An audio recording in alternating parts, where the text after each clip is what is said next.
Hi everyone, and welcome to Sunflower Yoga Works. Today I will be walking you through how to build a crow pose and some different variations of crow pose that you can incorporate into your practice. Thanks for watching, and I hope you enjoy.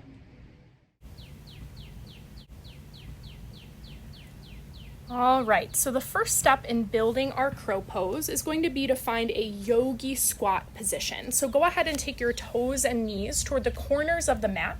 Start to send your hips down toward the ground, letting the knees come out over the toes as you come into your yogi squat position.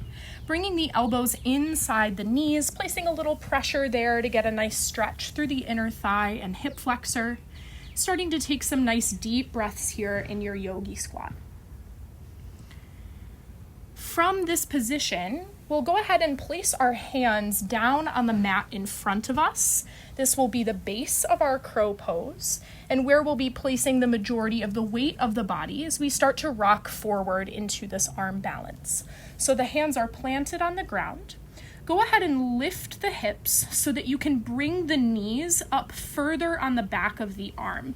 So we're really trying to make this connection between the knee and the tricep muscle, bringing the knee nice and close up toward the armpit so that we kind of have a platform here as we bend into the elbows in this arm balance.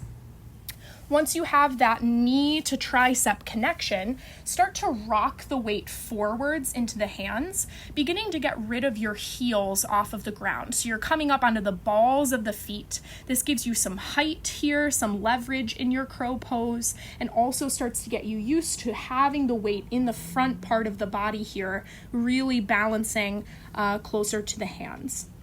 As you begin to bring the weight forward, maybe you're going to play around with getting rid of one set of toes, placing it down, take the other set of toes, place those down. Maybe you're going to play around with trying to lift both sets of toes up off of the mat, finding this full crow pose arm balance. If you get that far, I encourage you to try and pull the toes together behind you so that you're nice and centered in this really compact crow pose. Additionally, make sure that you're keeping your gaze forward out in front of you as opposed to letting the head drop and bringing the gaze between your legs.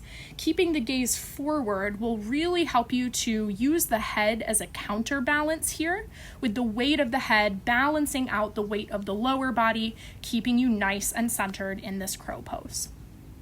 So go ahead and take a few rounds of this on your own. Use this time however you need to really work on squeezing the belly button in, finding that nice balance in this crow pose.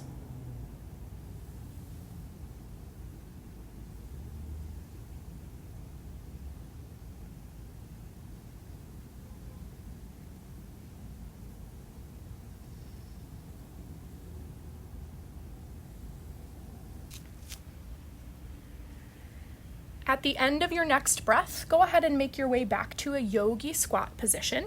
And if you'd like to take another challenge here in your crow pose, the next thing we're going to do is add a crow pose into our vinyasa. So this is taking our crow pose and using it as a transition to hop back into our chaturanga, moving us through up dog and then downward facing dog.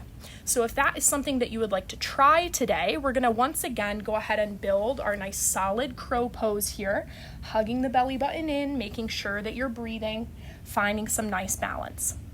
Now from our crow pose, we are going to hop back into a plank, immediately keeping the bend in the elbows, so we're not landing with locked elbows, but instead are finding our chaturanga position with the elbows bent in by the rib cage immediately as we hop the feet back.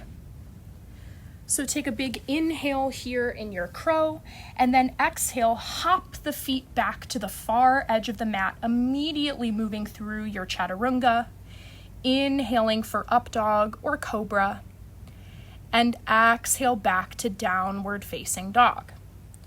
Good. Let's go ahead and practice that again. So making your way back into your yogi squat. And this time, really think about, instead of sending the feet to the back edge of the mat, Imagine that you're sending the feet at an angle going up behind you. So as if you could sort of balance the body at a 45-degree angle with the legs going up behind you. That will really help you to kind of fight against gravity with the body as you move through this hop back position. So again, from your yogi squat, go ahead and find your crow pose, finding a nice solid balance here, remembering to breathe. With the gaze down at the mat in front of you, take a nice big inhale, and on the exhale, send the feet up and back, finding your chaturanga. Inhaling for up dog or cobra, and exhaling for downward facing dog. Nice work, everyone. We have one more variation of crow pose to work on today if you are interested. So go ahead and make your way back into your yogi squat. And this time we're going to be talking through taking crow pose into a headstand and back. So this is another really challenging variation of crow pose. It's a great thing to work on over time, particularly if you're feeling solid in both your crow pose and your headstand. Using them together in one kind of combined variation is a great challenge for the body. So if you're interested in trying that with me today, we will go ahead and start in our yogi squat position. Finding our crow pose as we rock the weight forwards, keeping the gaze down in front of us, hugging the belly button in. From here, we are going to rock the weight of the head slightly down as we plant the top of the head onto the mat in front of us. Do your best to be gentle here, slow, focused motion, sort of pulling the chin in toward the chest as you bring the top of the head down. This brings us to a sort of tripod position with the knees still balancing on the backs of the arms. And from here, you can build a tripod headstand by hugging that belly button in as you shoot the legs straight up toward the sky, squeezing the legs together in the center, tucking the tailbone so the spine is nice and long here in this tripod headstand position.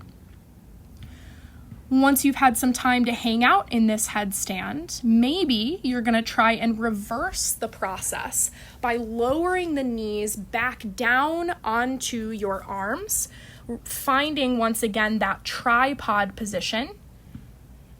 And then if you make it that far, you're going to bring the head up off of the mat, returning to your crow pose. So it takes a lot of core strength here to hug everything into the center and gently rock the weight a little further back so that you can lift the head up off of the mat. And then from your crow pose, of course, you again lower back to your yogi squat and take a nice breather here after making your way through that crow pose to headstand transition. That's all for our crow pose tutorial today. I hope you enjoyed and got some new ideas about how to incorporate crow pose into your practice. If you have any questions about any of the things we did in this video today or recommendations for other tutorial videos from Sunflower Yoga Works, please add them in the comments below. I would love to hear from you. Otherwise, I hope you have a wonderful rest of your day and can't wait to see you again. Thanks for watching. Namaste.